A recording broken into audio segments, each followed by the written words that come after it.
Okay, you know that person, right? The one who needs absolute, total, pin drop silence just to get anything done. Well, today we're going to dive into the fascinating psychology behind why some brains are actually wired that way. So here's the big question.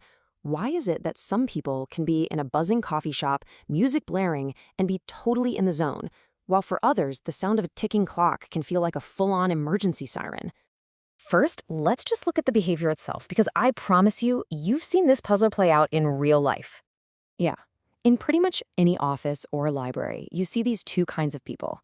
You've got the podcast listener over here, who actually works better with all that sound. And then you've got the silence seeker. For them, it's a constant, frustrating battle with the world around them, because they literally hear everything. And you see this in all these little ways, right? They're the ones who will happily pay extra for the quiet car on the train. They'll hunt down the one desk in the deepest, most remote corner of the library. You ever see someone trying to solve a problem and they just instinctively close their eyes? That's them. They're trying to shut down even one more stream of input just so they can think. Okay, so we've seen what it looks like, but let's get to the why. Because it turns out there's a really interesting scientific reason for all of this. The whole thing boils down to a biological trait called sensory processing sensitivity, or SPS for short. And this is super important. It's not a disorder. It's just a fundamental difference in how some nervous systems are built. Here's the best way to think about it. It's not that these people have, super hearing or anything.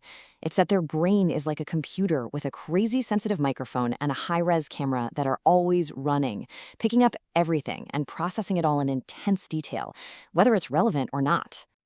So you can probably guess what happens next. When you're processing that much data 24/7, well, something's got to give. It's just like when you have way too many tabs open on your computer. The brain's processing power, its mental RAM, gets totally maxed out just dealing with the environment. There is literally no bandwidth left for the actual work you're trying to do. Think about it this way. Imagine you have to make a really important phone call, but you have to do it while standing in the middle of a carnival. For someone with high SPS, their brain isn't just hearing some background noise. It's trying to analyze the music, listen in on every conversation, track the flashing lights, all at the same time. That phone call, it's just not going to happen.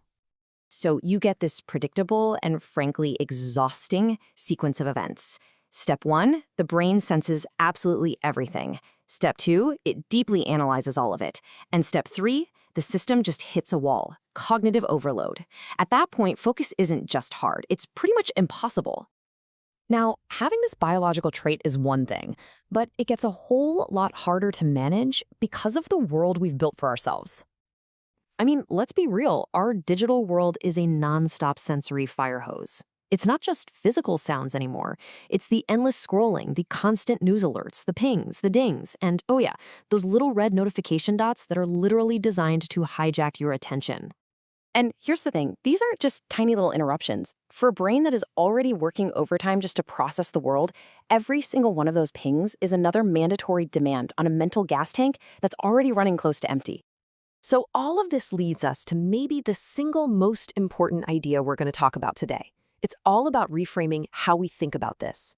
See, understanding this is so critical because it has huge real-world consequences. It affects everything from your performance to your risk of burnout. And maybe most importantly, it causes people to be misunderstood as being difficult or antisocial or too sensitive, when really it's just their biology doing its thing. So here's the crucial point. If any of this is sounding familiar, if this sounds like you, I really want you to hear this. It is not a flaw.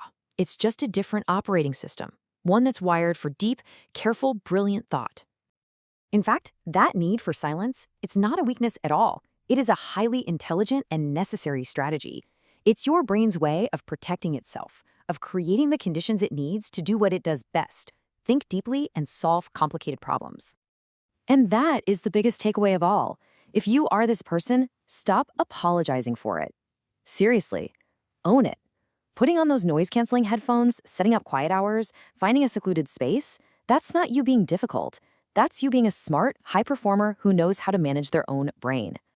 So that leaves us with one last question, and it's for you, your coworkers, your family. Now that you understand the why behind it all, how are you going to create the space that's needed for truly deep thinking?